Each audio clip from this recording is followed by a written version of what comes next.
It is 6 p.m. I'll call the regular meeting of the village board to order for Tuesday, May 20th at 6 p.m. As everyone now to please stand for the pledge of allegiance. Pledge allegiance to the flag of the United States of America and to the republic for which it stands, one nation, under God, indivisible, with liberty and justice for all.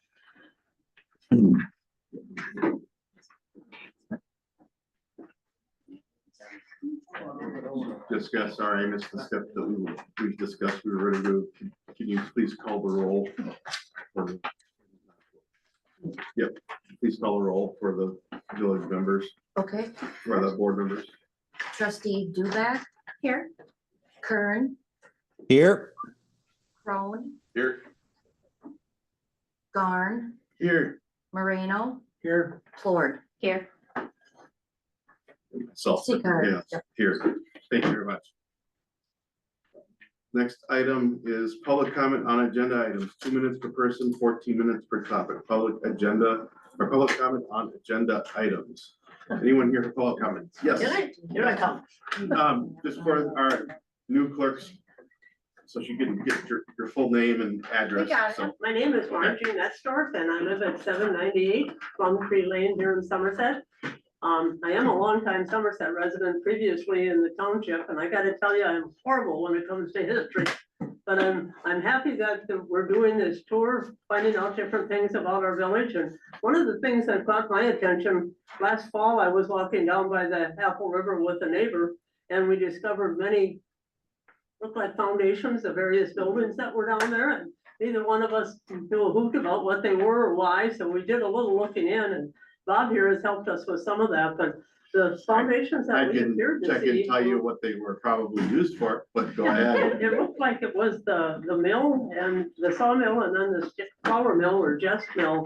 And close to one of them, there's two good-sized posts standing that looks like it's inviting a poster telling what these things are for and why they're there. And I'm hoping Bob can address that a little bit further, but I wanted to pass this picture around of something that he found and it's quite interesting. Thank you.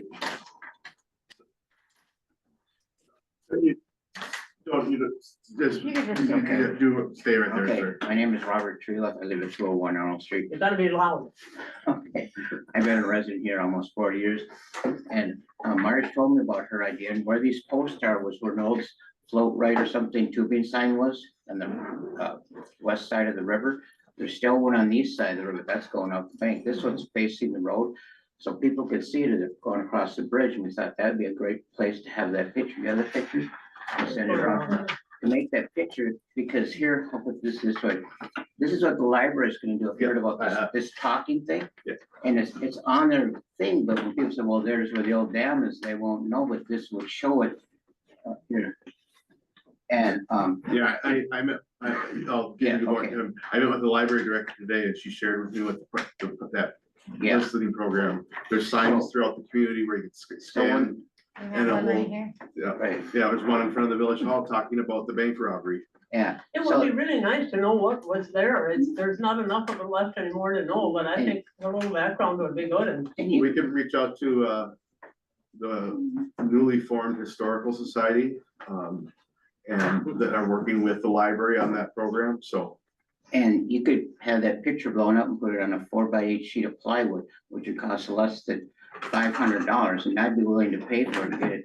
If the village would reimburse me, and then the city would just have to put it up, because the posts are already there, people can see it, so when they go on this walking tour, they have something visual to look at where this thing Well, was. I'll follow up with the historical society and the library. They have funding for this program, so they may be able to, Oh, that's a good idea, yeah, yeah. so. Thank you, Robert. Any other comments? Public comment?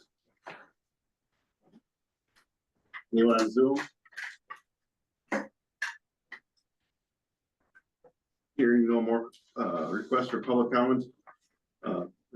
Ask for a motion and a second to approve the agenda.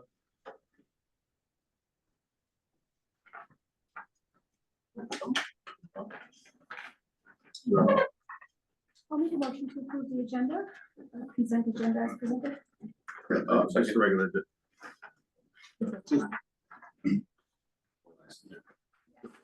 I'm sorry.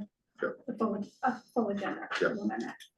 Motion by Chris Dubak, second by Brandon Crone. All those just getting discussion? All those there say aye. Aye. Say no. Agenda is approved as presented. Consent agenda. Any issues with the consent agenda? Otherwise, I'd entertain a motion for approval.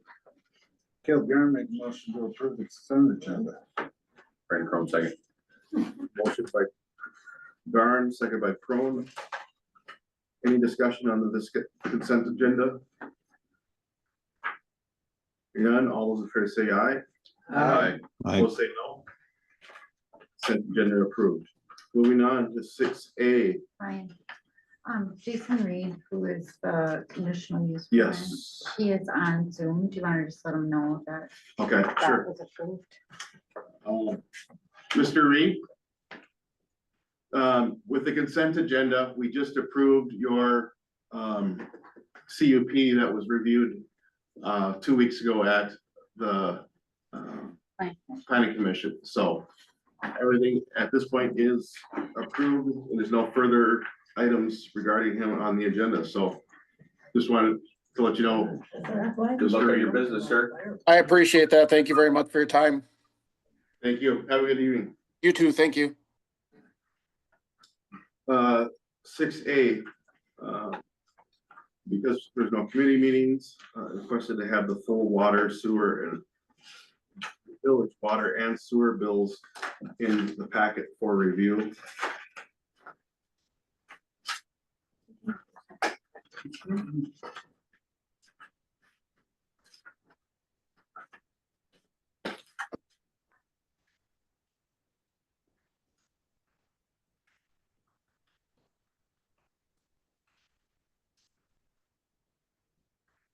Make a motion to approve the bills of water sewer bills as presented. Second. Motion by Chris Marino, second by Caleb Garn. Any discussion? All those in favor say aye. Opposed say no. Village water and sewer bills have been approved. 6B. 1. Class A beer and Class A liquor license renewal for Liquor Depot, ML Vanas Inc. If you prefer, you could do them in one large motion. I would be entertain that, but, If someone has an issue with one, then they would speak up and pull it out. Have these changed from last year? I reviewed that with Jessica and Jessica went through and compared them to last year and found no noticeable differences from the applications of last year, other than some agent changes and things like that. So why could we not just, for the purposes of, expediency, and if there's no concerns about it, why could we not just, approve them all in one blank, We can, if someone wants to make that motion. I would like to make a motion to approve all of the, liquor licenses presented. Chris Morrell, second. Motion by Donnie Kern, second by Chris Marino to approve the liquor licenses as presented in the packet. All those in favor say aye. Now, just, under discussion here, under discussion, I think we're talking about here is, B1 through, Yeah, 15 on the yeah, backside. 15 is Edgy Eats, right? Along with then we'll go on to C after that, correct? Then we'll go on to agents as a separate approval. Okay, All those in favor say aye. Aye. Opposed say no. Renewal of all licenses as presented. 6C. Here again, we can do a mass approval if there's, unless there's any objection. Is there, I don't see any of these that have changed other than BP's, I think is that a different name than what was, presented to us before, or is that the same one? That's a new person. And Joshua Miller for Liquor Depot is also a new agent. And have these all been reviewed by, police? Yes. Yes.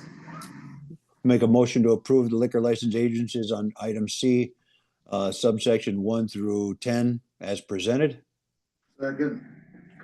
Motion by Kern, second by Garn to approve the agents as listed.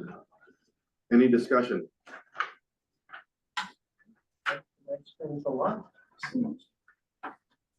All those in favor say aye. Aye. Opposed say no. 2025, 2026 liquor license agents have been approved as presented. 6D, discussion and possible approval of temporary Class B wine and Class B beer retailers license, Pea Soup Days, Somerset Lions. Caleb Garn make the motion to approve the temporary Class B wine and Class B beer retailers license, Pea Soup Days for the Somerset Lions. Second. Motion by Garn, second by Marino. Any discussion regarding the temporary Class B and Class B beer retailers license for Somerset Lions for Pea Soup Days? No. All those in favor say aye. Aye. Aye. Opposed say no. Motion carried. 6E, discussion and possible approval of extraterritorial plat review from St. Croix AR.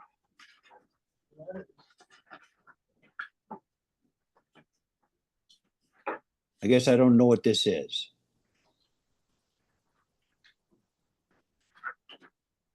Ryan, would you like Bob to- Yeah, I was just trying to find that there is a planning commission application in your packet. Bob or Chuck, if you want to speak to Sure, that. I can speak to that. This is a 22 lot development in the town, located off of 160th Street, so that first corner going towards Bass Lake on I, you would take that east leg of 160th, and that development is there. We have extraterritorial zoning rights, so we could object to anything that was in our future land use map. This is outside of it, so we don't really have any objections to this because it's really nearing that 2 mile mark of our boundary. So this didn't make it to the plan commission agenda by an accident. We had a lot of staff coming in and a lot of things going on at the time. And we'll be actually bringing this process up a little bit later on in the agenda. Any questions? Would this normally go to the planning commission? Yes, With to recommend, but the ultimate approval is the village board. And But there's nothing that we're objecting to. Brandon Crowe make a motion to approve the extraterritorial plat review from St. Croix AR. Second. Motion by Crone, second by Garn.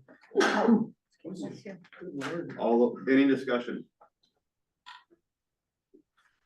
Hearing none, all those in favor say aye. Aye. Opposed say no. Exterior plat review is approved. Next item in your packet is 6F, pay application 1, TID 5 lift station. Bob, Chuck. Yes, evening, Mr. President, Board. This application is for $330,335.95.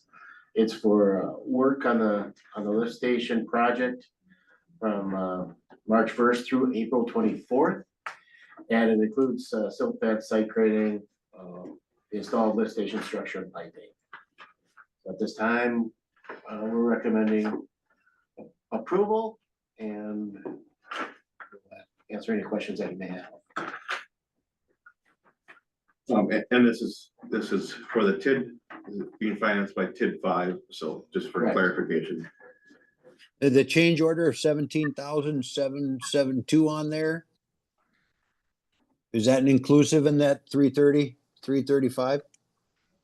Yes, that change order is in there, you know, there is some retainage held back, you know, from that, but yes, it's in there. So the change, was a change order approved or are we approving this before the change order? Change order 1 was approved previously. Any other discussion? Call, Is it, go ahead, Donnie. I was just gonna ask it, is that part of, is there any part of that that we're gonna be able to recoup back from the lines not being where they were on the you know, on the drawings on you know, for the lines coming underneath the road? Change, I gotta refresh my memory on what change order 1 entailed. That was the addition of some a future base pump and elbow.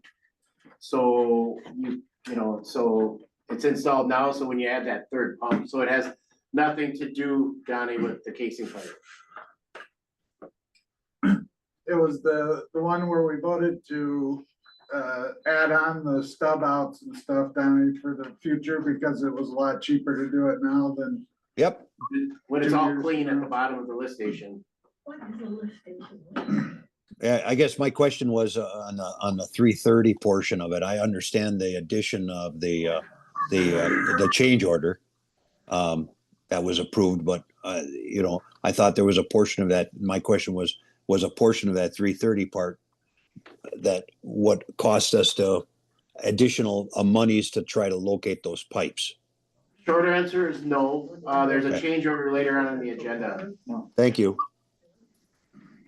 Caleb Garn make a motion to approve pay application number 1, TID number 5 lift station. Donnie Kern, second. Amount of $330,335.95. Donnie Kern, second. Motion by Garn, second by Kern. Any further discussion? All those in favor say aye. Aye. Opposed, say no. Approval of pay application 1, TID 5 lift station, the amount of $333,335.95. Next item is 6G, change order number 2, transfer switch enclosure, which is the quote from D&B Electric. Yes, so what this change order does is it does increase the contract price by $1,979.25, is because the way it was spec'd, it was dust proof, but it needed to be dust and waterproof because it's outside. It was spec'd correctly, the wrong component was ordered and showed up on their itemization. So we caught that. It needs to be waterproof, not dust proof, because it is gonna be outside. Yeah. For that generator to automatically kick the transfer switch to kick the generator in. Oh, it was caught before it was installed. Yes. Yeah. Move to approve change order number 2 in the amount of $1,979.25. Motion by Kern, second by Garn. Any further discussion? Hearing none, all those in favor say aye. Aye. Opposed say no. Motion carries. Next item we have is 6H, change order number 3, casting pipe verification. Again, this is the next item in the packet. So this change order is for $5,199.50. And, you know, it's for additional work required by the contractor for casing pipe location verification. Because as you may recall that the DOT's plans were, record plans where the casings were not shown properly. We are gonna ask for, we're gonna request reimbursement for that. Yes. It's not. Obviously, we want reimbursement, but I was expecting that number to be a lot higher, so. There was other costs incurred as well. That was all that. The investigation and then additional engineering time. But all There would be a structure, there would be an additional structure that would be needed. Oh, as a result of So- what was found, this was Yeah, just, because this it's, is, you know, it was here, it was supposed to be here, it was over there, and so now you got, you know, round space. okay, so this is the, So we have This is just engineer, the start. we have engineers, This is a start. technicians, time that has all not been included in this, that started to add, and then 2 previous location attempts that aren't included with this, so so that's. we're nearing probably in excess of $20,000 to find the casing pipes. Had they been marked, we would have probably been at the 5,000 under contract, but we're well outside. We going after all of it in reimbursement? Eventually, right? Require no precedent, yes. I would say what the contractor estimated for his bid, and anything past that would be something that we should be asking for DOT and reimbursement. for. So you're putting all this stuff into an account you started out, Yeah, we're putting this we've got it already somewhere. itemized. Okay. Bob, will we get a chance to get that back or are we just kind of shooting in the breeze on this one? That's, you know, DOT is not the easiest to work with, and I'm sure it's not gonna be one email or one phone call, it's gonna be several, so. I'll say if I get any traction with them, and then if need be, the board can take some other formal action if they choose. So if, I'm just gonna offer this as a suggestion, if someone is willing to make the motion, that they also include, that the village president, public works director, work with the village attorney and engineer to recover the additional costs from the state. So that authorizes us to continue to work that process, cover those funds with this approval, if either, you understand what I mean? So approve it with that condition that we can work to improve that from the DOT. Fred Crown will make a motion to approve change order number 3 with the understanding that, there will be involvement from the attorney and public works director, in recouping those losses. To begin with the number of $5,199.50. Second.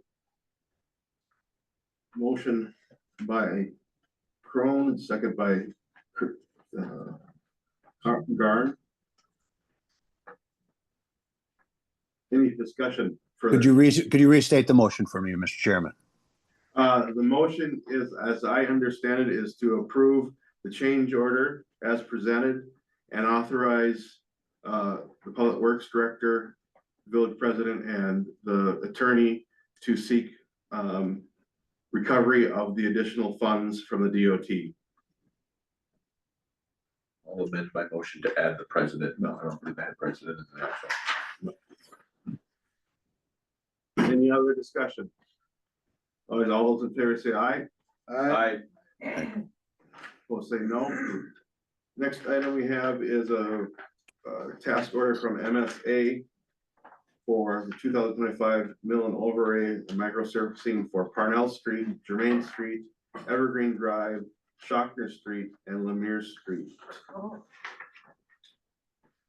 So this is, this task order is for $4,450, and, you know, it's essentially put together a quote package that we could put out on the Quest and assist Bob in getting, some quotes for this work, for these, to maintain these roads.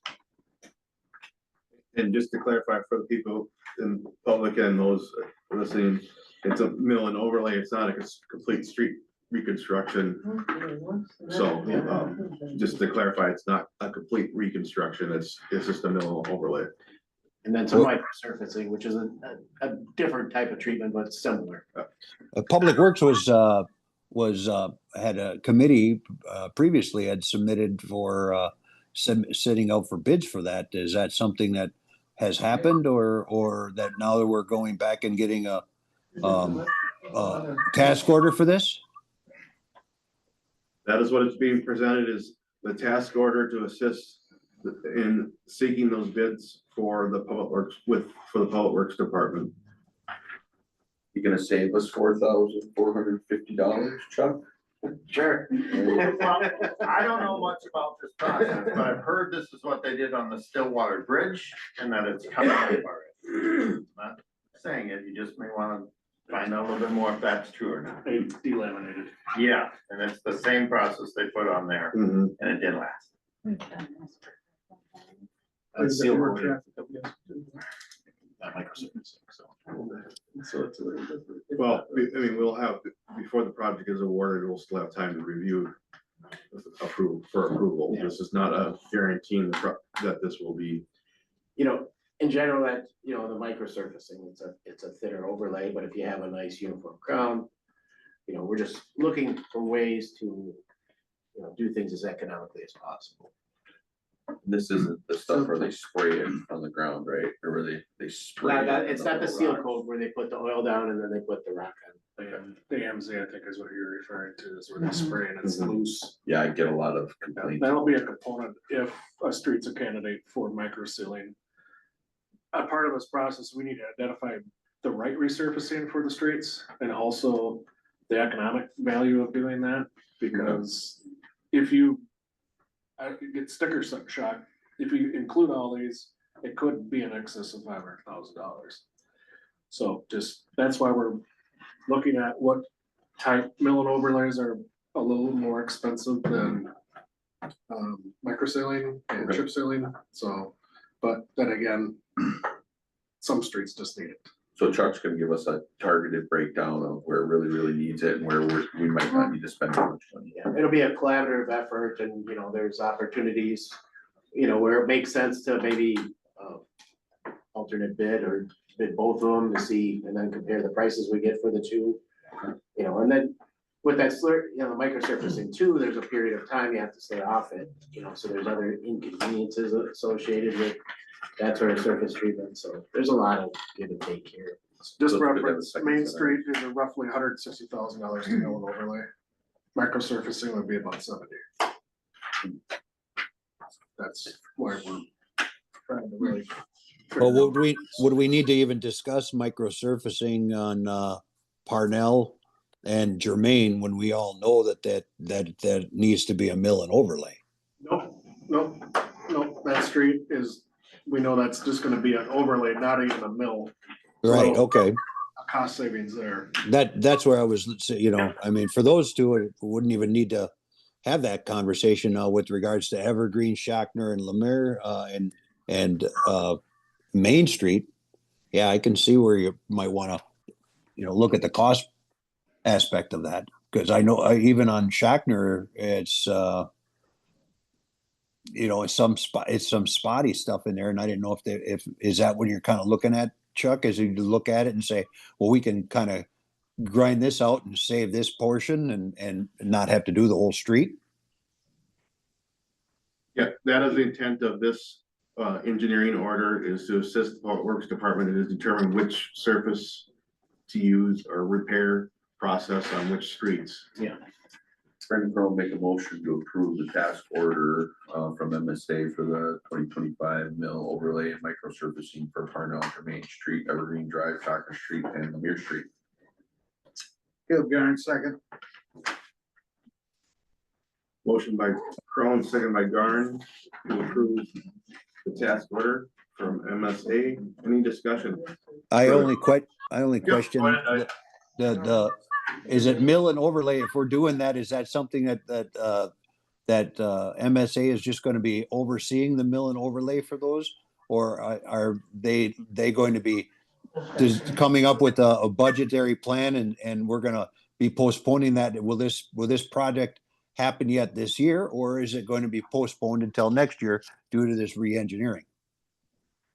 No, the intent is to get quotes and to do it this year. And this will help And to then get it done. we don't have any oversight of this. That would fall on Bob's staff. Save us at least $5,000, Chuck. Okay. Thanks. Show it on paper somewhere. So this will go on Quest, which we don't have the ability to go on it. If you're not aware of what Quest is, most engineering companies, you can probably explain it. It's a, Yeah. it's a, where contractors go to see where bids are, they get alerted to. You used to post in the paper, right? You know, Craigslist and for that contractors. Quest is what all the contractors use. Yeah. Gets it into the electronics and when they automatically see them, so they're not having to look for bid, but you know, it's just an automated process that exists out there now for bidding and for all projects these size. I agree that that's, So the hope is that we get more competitive bidding out of it. any further discussion? None, all those in favor say aye. Aye. Opposed say no. 6I is approved. J, discussion possible. Brian. Yep. Can I ask you to move up Oh, wait, yes, item L? thank you. So let's move down to 6L.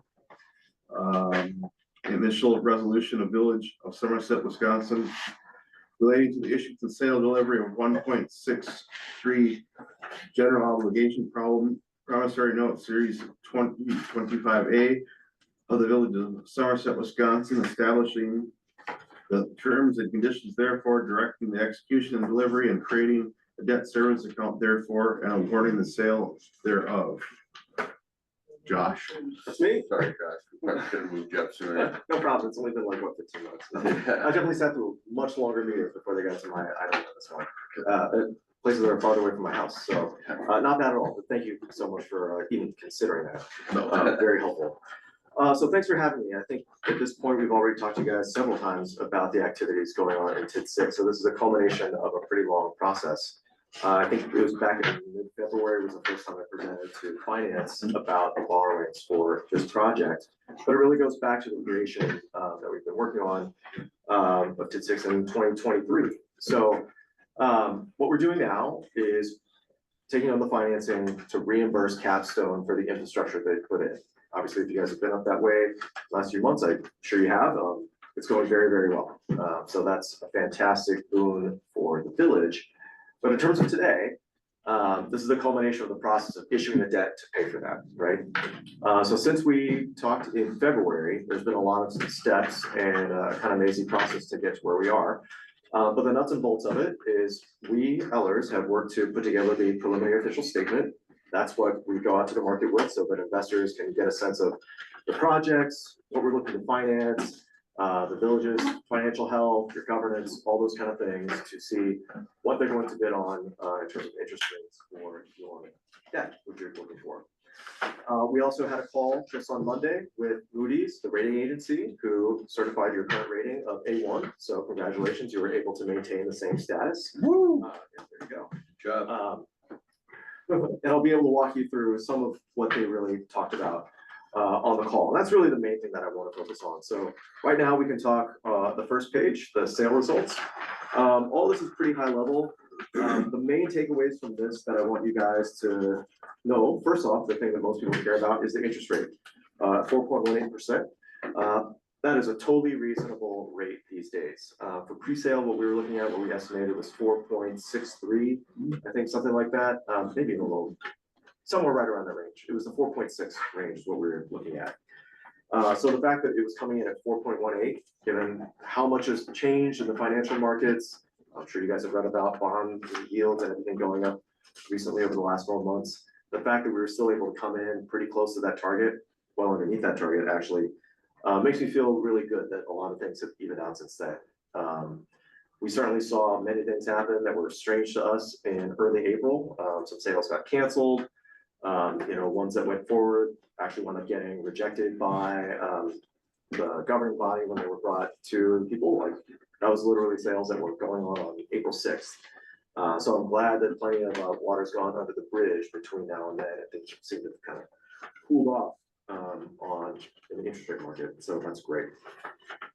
The other thing that's worth noting here is that you might see that the principal amount is down to 1.6 million compared to the 1.3 that we went out to market with earlier in the week. What happened here is that's because we got two things happen. One, some of our estimates on our cost of issuance went down. Whenever we size the issue before pre-sale, it's always included in our cost estimates, bond counsel, all those things. So some of those got shaved down a little bit. The other thing is we got a premium bid, so we can use that to pay for some of those costs. So instead of borrowing 1.63 million, we're just gonna borrow 1.6. That's where we are today. So those are the main things that have come in into play today. Lower interest rates, lower borrowing costs overall. So it's a nice result. Any other questions on the sale results? That's obviously the most important thing that I wanted to address with us. The next thing I want to talk about is the rating and what happened with that process. So that's this page that we can talk about, and I'll just give you some of the highlights. I wanted to bring printed copies of this, not just to go through every page with you now in the meeting, but maybe if you want to take it home with you and just glance through it and read through it. I always think that the rating is a really interesting piece for you guys to understand, because obviously you know what's going on in your community.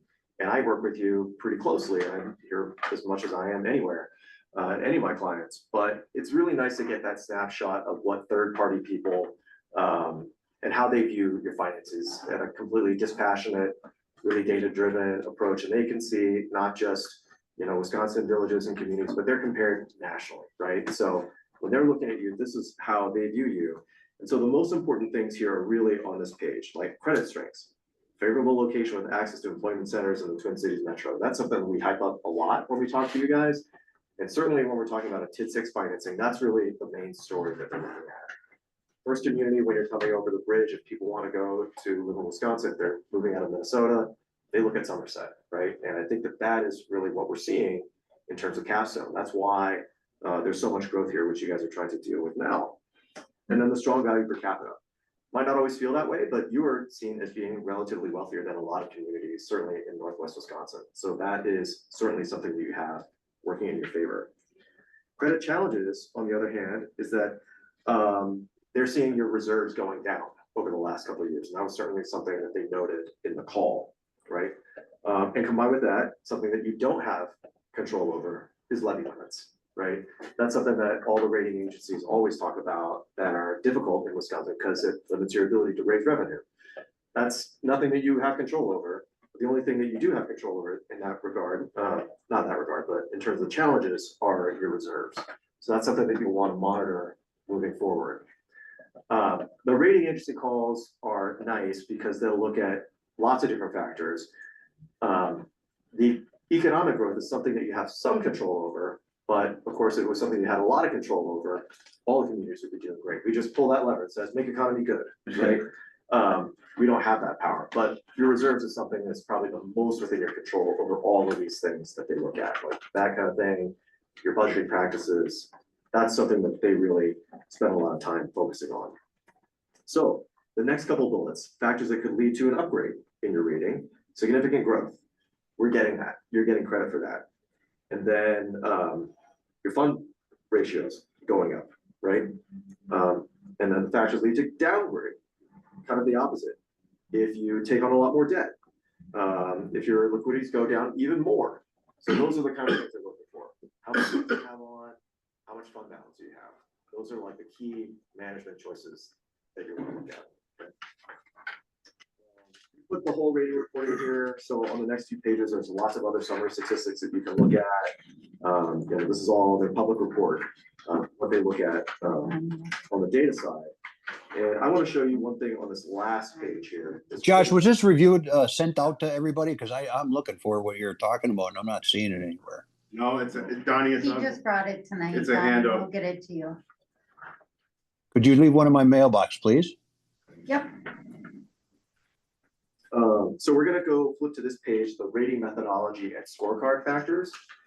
And there are three things that I really want to share with you. One is the assigned rating. That's the number on the bottom. So A1, this is where you've been for the last couple of years. That's pretty good. Usually when we can report status quo, that's great. We really don't want to say, and you've been downgraded. That doesn't happen too often because for the most part, if you're in the market pretty frequently, there aren't that many year-over-year changes to community status. However, if you look at the line right above that, your scorecard indicated outcome, which is like when they put all of your measurements together on their objective criteria, you should actually be an A2, which is a notch down from A1. So what that means is that you're getting a lot of additional benefit from the growth. that's happening in the community. So those are great stories to tell. Bob did an awesome job representing you on that call and really being able to tell the story of everything that's happening in TID 5 and TID 6 and even things that aren't happening within the tax increment districts. So those give you a benefit compared to, we'll look up a couple of lines, available fund balance ratio at BAA. That's the thing that's dragging you down. So what they're telling you is that you're doing pretty well, but if you looked at just the objective measurements without some of the story building kind of things, they rank you lower. So it's all that other stuff that you can help frame for them of why you're doing better than that. And if you looked at your rating report for a couple of years ago, your scorecard indicated outcome would have said that you should have been higher than A1. So it's really that fund balance that they're looking at that is really limiting you and your results today. So they're giving you some benefit of the doubt for the good place. What's higher than A1? AA3. Got it. That's how it goes. So for Moody's, it starts off at AAA, then after you get that, it's AA1, AA2, AA3, and you're at A1. Okay, the next couple of pages show the bids, how they came in. So the fact that you got 4 bids is pretty good. I would call that a little better than typical. Usually if we get 3, that's about average. So if you get 4 people, that's nice. The low one is 4.18, one by a firm called Baird. They're a frequent player that we talk to all the time. Most of these ones we know pretty well. Raymond James on the next page, we don't hear about them as frequently. But BOK and Northland, certainly they're kind of like our greatest hits. So 4 bids, very nice, pretty tight spread. So no one saw this as like an amazing deal that they're very, very competitive on. I would call these pretty typical results. Any questions so far on the rating process or the bids or anything that come in? Great. The next page is the debt service schedule. Is this upside down for everybody or just one? We had a little bit of a. To make sure everybody's awake. Yeah. Just keep you guys on your toes. Anyway. So this is the debt service schedule, top to bottom. It's pretty similar to what we had earlier in pre-sale. So not bad there. The main thing that I want everyone to remember from this is that this doesn't go on the levy. This is expected to be paid by TID 6 in the long term. Even in the first couple of years, we have those revenues from the land sale that are expected to be advanced to the 2 TIDs to keep them solvent in, I don't want to say the word solvent, that's not the right word to use, in balance in the short term. Long term, of course, you can see all the growth that's happening in TID 6. So it's going to pay for it all and be able to pay that advance back pretty quickly. But in the short term, we have plenty of tools that help smooth things out in the short run. Okay, so this is the debt service schedule that we're approving tonight. Sorry, it's 1 upside down and 2 kind of small. And then finally, on the last page, the sources and uses. You can see that premium bid that we got here in the source of funds. So that was what helped drive our cost, borrowing costs down to 1.6 million compared to 1. Normally, we shared this stuff online too, so we could see it for everybody that was on Zoom has it. Is there anything that you got prepared for us to be able to see and the people that are on Zoom? The rating report is kind of hard to see, so we didn't share it online. Okay.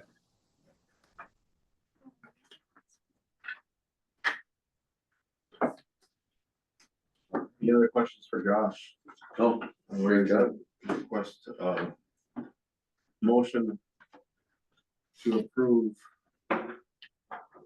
resolution 2025-05.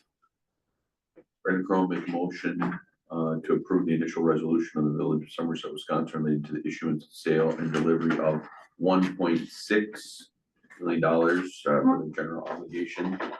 Do we need 6.3 or 6? 1.6. 1.6. Got it. 1.6 million for general obligation promissory note series 2025A for the Village of Somerset, Wisconsin, establishing terms and conditions, therefore directing their execution and delivery, creating a debt service account, therefore, and awarding the sale thereof. Chris Berry, I'll second. Motion by Crone, second by Marino. Any further discussion regarding the resolution 2025-05? Go ahead, Donnie. just discussion on this is the resolution that we're looking at here, the one that was provided to us? Because there's nothing in there about these interest rates. I know that they just had mentioned a 4.18 interest rate. Is that all going to be filled out before we approve this resolution, or we just approving it in effort here to offer for sale the bonds? We just got an updated one before the meeting, Donnie, so, The front page has the yeah. interest rate on it in the Yeah. packet. So it's in the packet? Yeah, This is the one that Freiberger sent over this afternoon. Mhm. yeah, so Donnie, yes, with, it's all, to clarify, the one that's in I our don't know packet what, is the you know, correct. Why, I understand that was in the packet, but I'm just asking why it wasn't emailed out to everybody prior to the meeting. It was just received this afternoon. Unfortunately, it was not, so.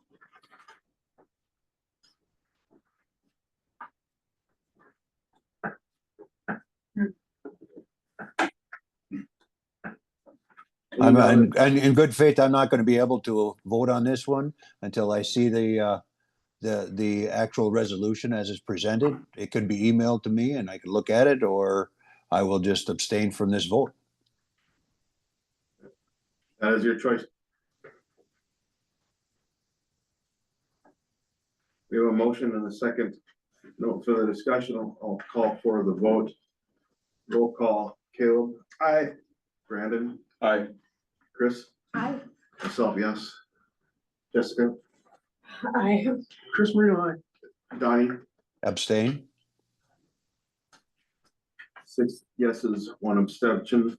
2025-05 resolution is passed. Thank you so much, Josh. Thanks, Josh. Thank you. Great work, great work. Talking soon. All right. Have a great night. You need this, bid form back. Oh, you can just sign and scan it. Okay. That's fine. Sounds Thank good. you.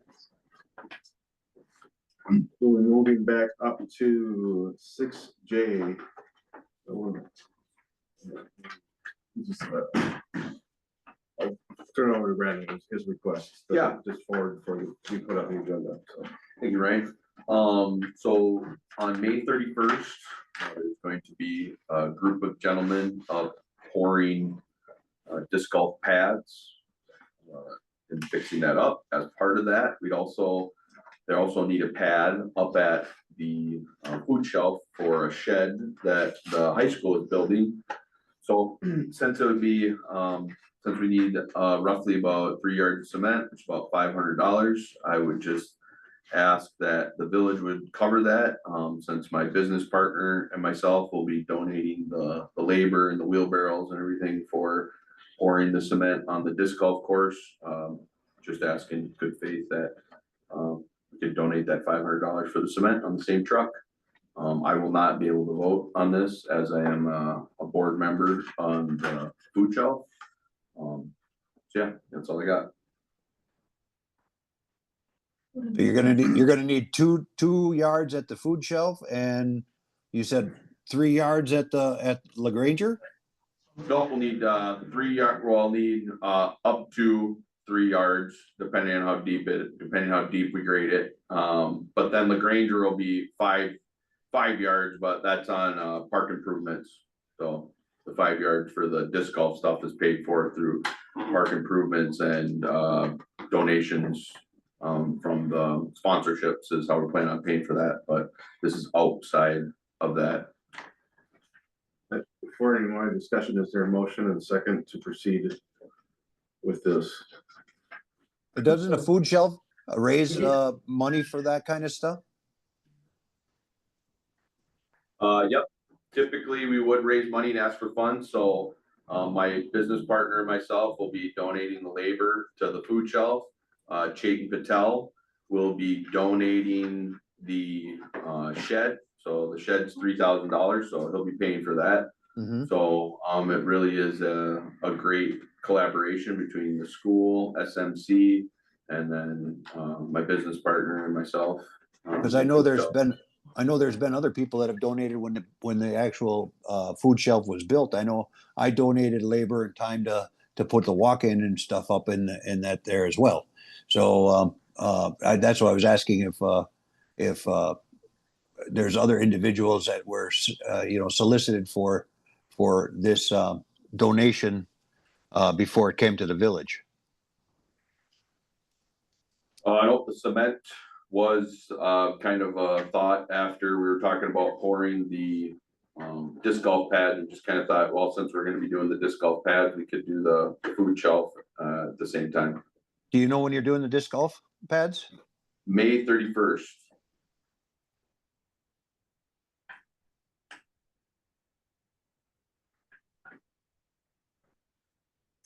Your motion second. Caleb Garn make a motion, for the donation of cement to the food shelf if they are not able to raise the funds themselves. In the amount of $500. I'll second.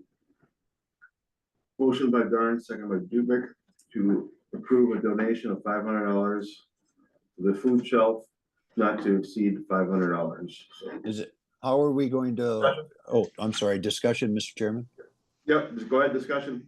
Okay, thank you. How are we gonna be able to ascertain that are they just gonna the food shelf gonna ask for donations to cover this by May 31st and get it on the same truck? And if they do, great. If not, then Brandon, will the food shelf board then notify the village to cover the cost? Yeah, we can see if we can get anyone to cover it in the meantime, but if we can't, then I will notify, the village. Andrea. Any other discussion?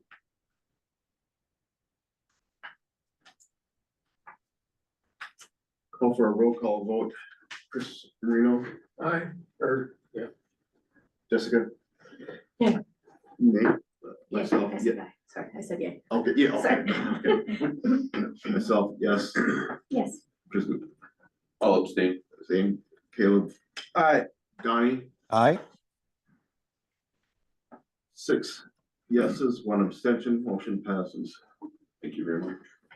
6K, this is an item that has been worked on for quite a while, and I know, Chris, you have been kind of working on this, so I'll turn it over to you to give the brief background.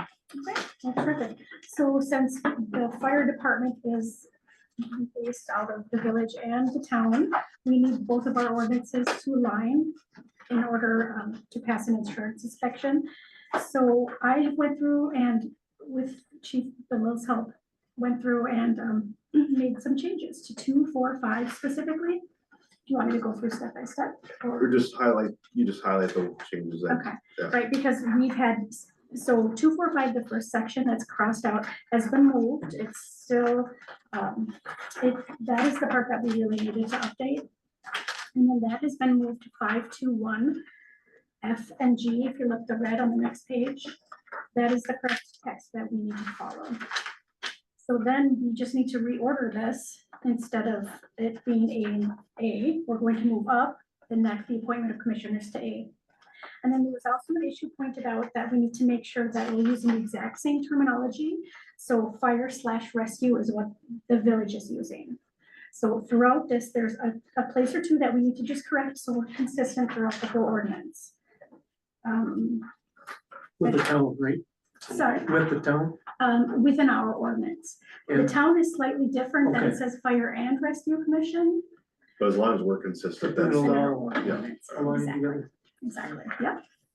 And again, the Somerset Fire Department's in one place it was referred to as Somerset Fire Rescue Department, but for consistency, our ordinance reads Somerset Fire Department.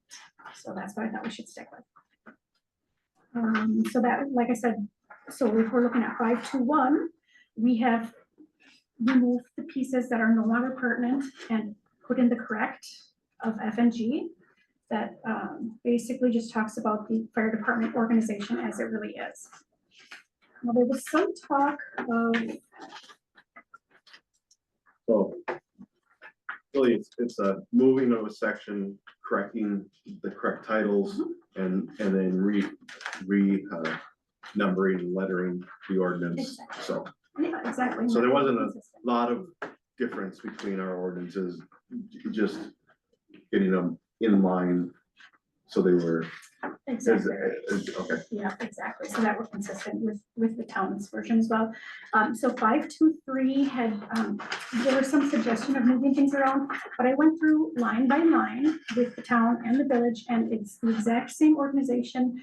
I should say the exact same content. The only thing that differs is the organization. So I didn't see any changes that needed to be made on that. Really, it's the 521, that F and G, that was the most important section. We had to update. So you're saying that 245 as amended or proposed for amendment here and 521 are consistent with towns and should be adopted. That's right. Make a motion to adopt approve modifying section 245 and section 521 as presented with the strikeouts and read as add tos and remuneration accordingly. second. Motion by Kern, second by Garn, to approve changes to section 254 and section 521 as presented. Any further discussion? Just want to say, that was a great job. I think you did a good job on that, Chris. I appreciate that. Nice for Chris. Ordinance changes are never fun. You have to be so. Any further discussion? Always I'll call, all those in favor say aye. Aye. Opposed say no. Present, the ordinances are adopted as presented. We're gonna be happy to hear that. The next item we have is 6M. It's in your packet listed section 14-1-20. Was meeting with Bob, and talking about, we just went through about a half hour ago about approving the ETZ reviews. What we're proposing is, and I'll let Bob follow up, is if the village engineer, the planning commission chair, and the public works director do not see any conflict with the official mapping, that the process can be expedited and brought right forward to the village board for approval. If any one of the three of us object, then it would go through this normal process that it's gone through to the point where it goes to the planning commission, the village board, and they have to pay certain fees. So really what we're trying to do is expedite some of these reviews for people in the township to get these reviews done faster. Bob? Yeah, exactly. So like, So this will be able to like get businesses in faster, or if anyone wants to get some land, get something on the tax roll or something like that. no, or- ETZs are outside of our municipal boundary, so the town of Somerset primarily is the ETZs we review. St. Croix County reviews projects the village of Somerset does, and they can object to things similarly. We have, but like, for instance, this housing development being so far away, we still had a Woodstock from the developer on this project. Had to pay, I don't know how much, $500. Yeah. Planning commission. This was talked about previously a couple of years ago with the planning commission. It was like, why are we doing these? You know, when we don't object to them. And I said, well, at the time, there was the manure digester plant, and there was some available land around Somerset. We would definitely want to object to something like that. So the point of it's very important. Our future roadmap that we've done a lot of planning on, had there been a development just on the outskirts of the village, could skew transportation that was being developed for the next 50 years. So we would object to something like that. But either way, either process still requires village board approval. So They it's, would still pay the fee too. Like, they would still fill out the application, pay the fee. yeah, It's just a matter of if it goes to two committees or just straight to the village board. Just trying to show some, improved relations with the township and the projects that are in that ETZ area for review. And that is the purpose of this, is just to, streamline some things. Again, it ultimately always will come for village board approval either way. Will there be any updates done to the planning commission?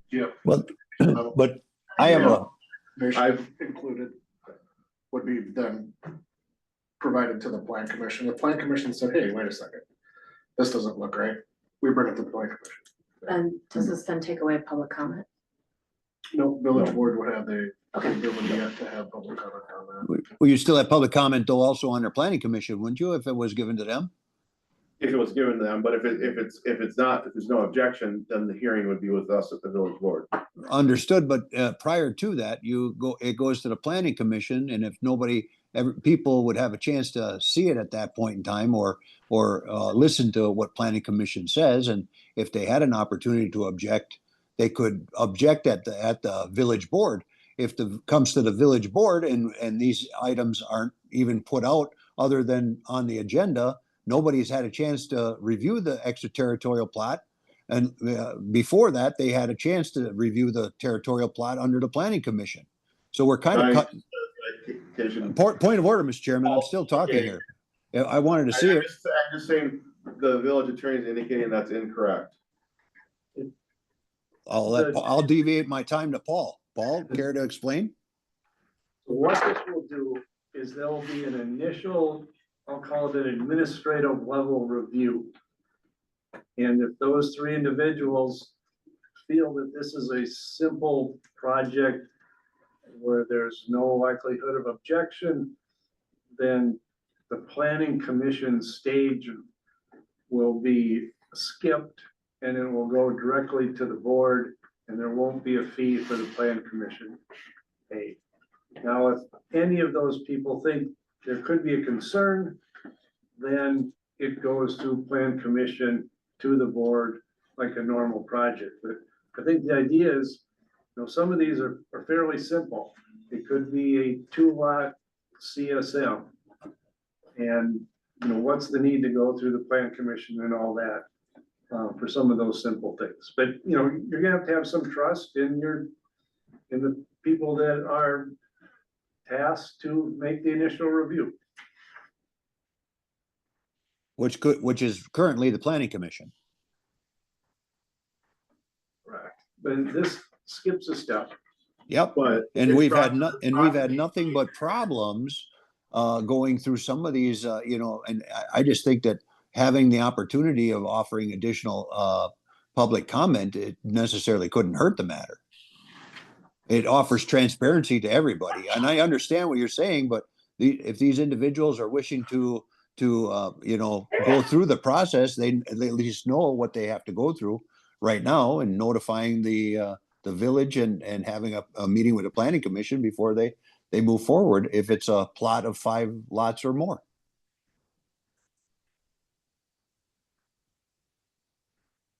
So this would be also vetted through, I'm gonna use the town of Somerset again.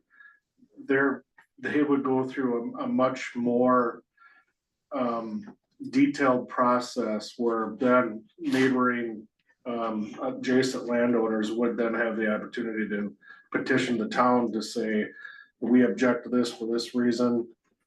We're just an oversight on another municipality outside of our jurisdiction where those people wouldn't come to the village to halt the process that the town was trying to do. That would remain in the town's corridor, not ours. Brandon Crowe make a motion to approve the proposed ATZ ordinance 14-1-20 amendment. Second. Motion by Crone, second by Garn. Any further discussion? The only discussion I have on it, Mr. Chairman and fellow colleagues, is I think by doing this, we're taking away some of the rights that individuals have to exercise their rights to public comment. And I'm not in favor of that at this point in time. We have a process going through the planning commission, extra eyes on this all the way across the board. is not necessarily a bad thing.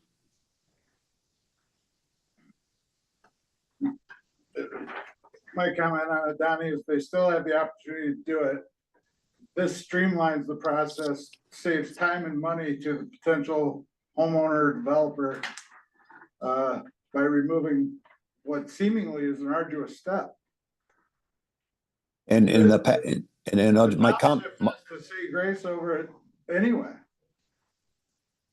My comment on it is that we've ran into numerous issues with not necessarily what we're dealing with here on exteriors, but in other issues where we have maybe missed something and dealt with it. We have, you know, and it wouldn't hurt to have that additional comment and those individuals to offer for public comment. That's my opinion. So yeah, it's a civil process, whether it conflicts with our map or not, so it, Yeah, we don't get into the details of topographies or we can't get, easements. we don't have authority over that. stuff, Yeah. This is just a civil review of it. Does it conflict with our official mapping?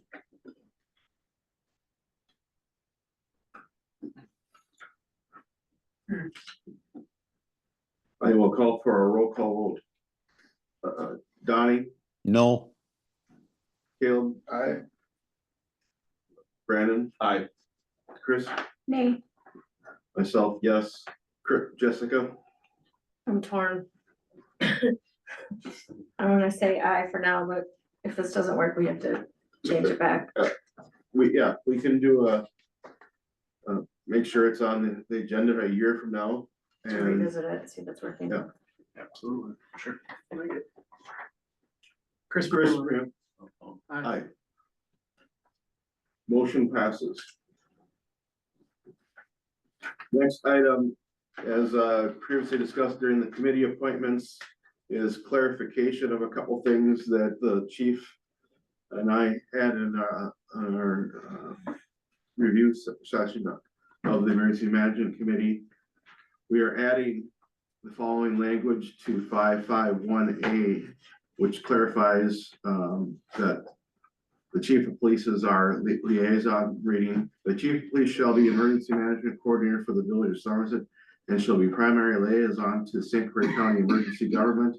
The chief shall be responsible for updating and maintaining the village's emergency government plan in conjunction with the village president. B is the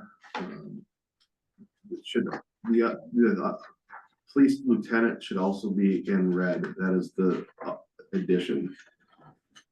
And then if none of those members are the president pro tem, they are automatically on as well, to make sure that person that is second and understands the emergency government process. So more than likely, one of those people may or may not be the president pro tem, but if they're not, then they would be part of the emergency management government committee, which has not met for a while. question on that then. So would 551B grow to 7 members then if the president pro tem is not one of those? Yep, it would automatically happen by the positions people hold. So should that be changed in that language that's presented? It is indicated in red. The only, what was not indicated in red was police lieutenant. You're not hearing me. The Village Emergency Government Committee shall consist of 6 members. Now, if it's going to be 7 members, it's if it might need to grow to 7. So you probably should clarify that as it could be 7 members if President Pro Tem shall not be a member. I'll make a motion. Let me clarify this up and we'll open up the discussion. I'll make a motion to approve 551 as presented with the following changes. In 551B, where it says the emergency government committee shall consist of the following members. I'll second it. Just take out 6. Yeah. Cross straight through 6. Yeah. And then again, police lieutenant and the president pro tem shall be a member if not in any of the above members. The intent here was from Joel and myself was to make sure that all the key officials are aware of what the emergency government plan is and attend the meetings when they're held. For the unlikely and event that nothing ever happens, but at least they are aware of the process, so. That's, I second that motion. Thank you, Donnie. With the, Any further discussion? with the clarification under St. Croix, there's a typo under St. Croix County under 551A. Needs to be. There's a typo there. Got it. Any other discussion? If not, ask for all those in favor, say aye. Aye. Both say no. Next item is Civic Plus proposal. I requested it to be on here, but Andrea reminded me that we actually referred this to Finance and Personnel. So I'm making a motion to table 6-0 Civic Plus proposal. Second. All in favor, say aye. Aye. The last item was just, we talked about it last month, is more so the Public Safety Committee meeting, how it can sometimes land on the third Tuesday. Or the second Tuesday, but it's right before the village, the night It's before the on village. Monday, the Yeah, second Monday. excuse me, thank you. And you need to, before changing that, whoever, Yeah. you'll have to verify that Gina, who takes the minutes, is available, because I believe that was part of the reason why it was changed Monday. Yeah, the suggestion was to move to the first Monday, is what Joel is indicating, but I'm just saying committees, look at that, at your schedule and get that set. And then if there's any changes, then we have to make sure we incorporate them in our process. That's the intent of the announcement, is to, and like I said, the problem, what would occur with public safety is sometimes the second Monday, excuse me, was the night before the board meeting. And sometimes things would have to get delayed a whole month because we didn't know what would get on the agenda or not. Okay. So Yeah, what has to be by that So side. basically, it'll be at the same time, but a different week. that's what you guys have to determine. I'm just saying the issue is that it's happened is sometimes it's the night before the village board meeting and there isn't time to get stuff on the agenda, and it takes another 30 days for things to get approved. So having feedback on what we want for dates, understanding committees by, let's say, next week, Monday. Yeah, but if committees can have their schedules worked out by the end of the month. Move to adjourn. All in favor, say aye. Aye. Thank you, ladies and gentlemen, for a good meeting. Thank you, those who stayed in the public to watch our exciting. We gotta come and watch. I would like to just. Okay, you want to stop recording? Or you-